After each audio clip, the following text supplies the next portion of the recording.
फैसला हो या आज सुप्रीम कोर्ट का फैसला हो, इस बात को साबित कर देता है कि अरविंद केजरीवाल जी की गिरफ्तारी पिछले 2 साल से आम आदमी पार्टी के नेताओं और मंत्रियों का विच हंट, पिछले 2 साल से चल रहा ये फर्जी शराब घोटाले का इन्वेस्टिगेशन सिर्फ और सिर्फ भारतीय जनता पार्टी का एक षड्यंत्र है।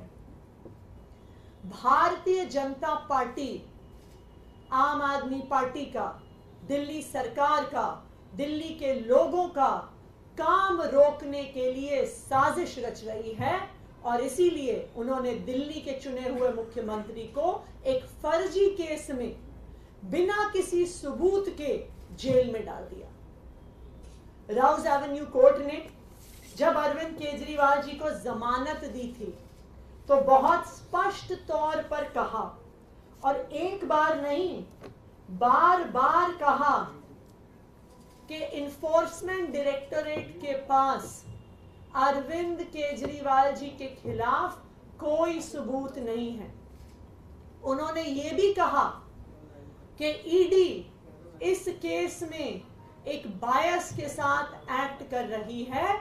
ये कोर्ट के शब्द हैं, ये हमारे शब्द नहीं हैं।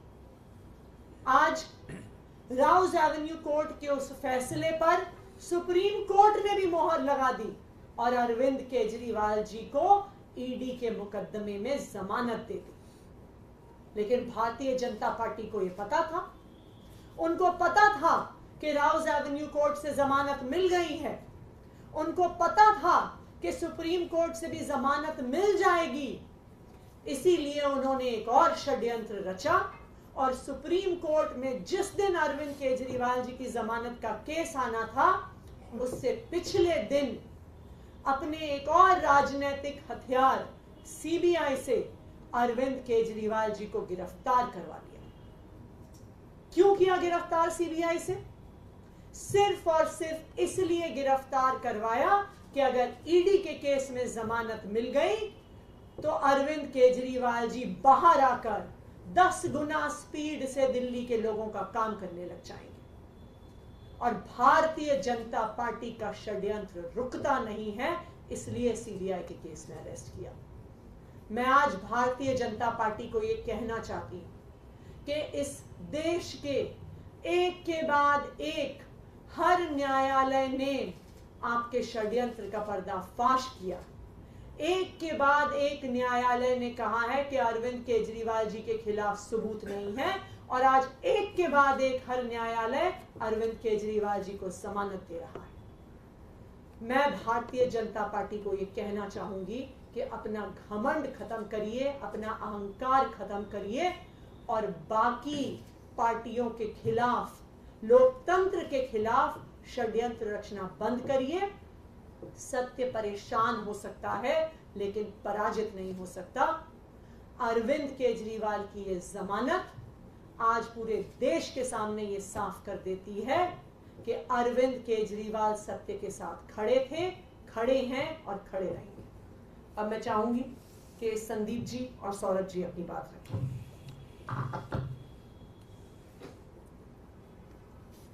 आज माननीय सुप्रीम कोर्ट ने जो फैसला दिया है वो पूरे देश के लिए एक ऐतिहासिक फैसला है।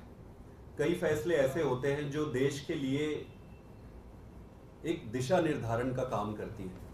आज जो फैसला आया है वो बड़ा स्पष्ट कर देती है कि जो तथाकथित शराब घोटाला भारतीय जनता पार्टी द्वारा जो रचित है वो पूरी तरीके से सुप्रीम कोर्ट ने उसको ध्वस्त कर देता है। सुप्रीम कोर्ट में जाने से पहले इस पर special court, PMLA special court का ऑर्डर आया था। उस ऑर्डर को पढ़ने पर किसी भी व्यक्ति के मन में ये संदेह नहीं रहेगा कि भाई ये केस क्या है। उस ऑर्डर में 3-4 चीजें बड़ी स्पष्ट लिखी हुई है। पहला कि कोई पैसे का लेन देन नहीं हुआ है। दूसरा, पैसे की कहीं एक चवन्नी की बरामद नहीं हुई है। तीसरा, अरविंद केजरीवाल जी का और पार्टी का दूर दूर से किसी चीज में कोई नाता ही नहीं है। जब करप्शन ही नहीं है इस पे तो नाते का सवाल ही नहीं है। और सबसे इंपॉर्टेंट चीज कि उसमें ईडी के इंटेंट को ये मार्क करने वाली बात है कोर्ट के ऑर्डर में ईडी के इंटेंट पे बड़ा क्वेश्चन मार्क लगा है कि ईडी जो है बड़े एक मैलिफाइड इंटेंट के साथ काम कर रही है। ये बहुत बड़ी बात है। जब कोई एक एजेंसी अपने खोटे नियत के साथ किसी पक्ष के साथ व्यवहार करती है तो वो बहुत गंभीर विषय हो जाता है। स्पेशल कोर्ट के बाद मुद्दा आज सुप्रीम कोर्ट में आया। सुप्रीम कोर्ट में एक बड़े प्रश्न पर विचार किया जा रहा था और बड़ा प्रश्न क्या था? वो बड़ा प्रश्न ये था कि क्या ये पूरे का पूरा अरेस्ट ही इलीगल है? तो कोर्ट ने अपने तरीके से अध्ययन करके इसको बड़े बेंच के पास भेजा है। जो भी होगा वो देश के लिए अच्छा ही होगा, दिशा निर्धारण होगा आगे। लेकिन कोर्ट ने इंटरिम बेल ग्रांट किया है अरविंद केजरीवाल जी को। अब आपको ये समझना होगा कि पीएमएलए में जब सारे तथ्य और साक्ष्यों को देखकर सभी सबूत ये जो दिए हैं उसको एग्जॉस्ट करने के बाद ही ऐसे इंटरिम बेल या बेल दिए जाते हैं।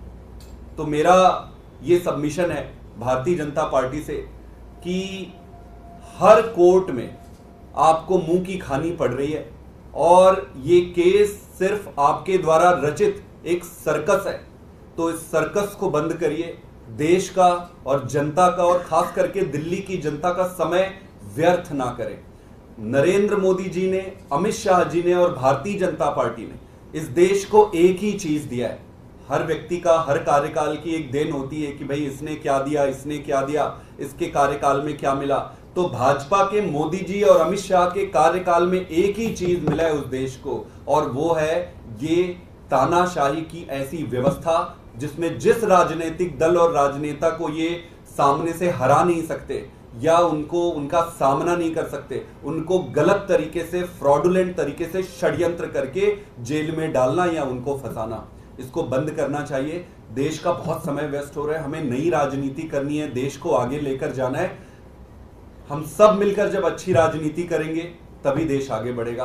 मेरा ये फिर से रिक्वेस्ट है माननीय प्रधानमंत्री जी से और अमित शाह जी से कि ये गंदी राजनीति से बाहर आइए और अच्छी राजनीति करिए। मैं चाहूंगा कि सौरभ जी भी थोड़ा सा इस पर अपनी विचार रखें। आज जो सुप्रीम कोर्ट की double bench justice Sandeep Khanna, justice Dipankar Datta की बेंच ने जो सुप्रीम कोर्ट की छुट्टियों से पहले अपना ऑर्डर रिजर्व किया उसको आज उन्होंने सुनाया।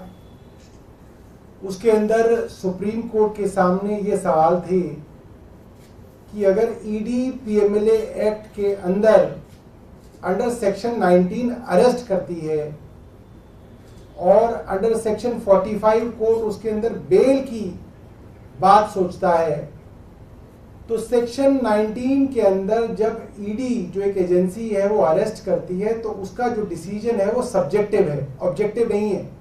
कोई तय सिद्धांत नहीं है किस पे वो अरेस्ट कर रहे हैं, और वो सेक्शन 19 बेसिकली उन अफसरों की ओपिनियन है।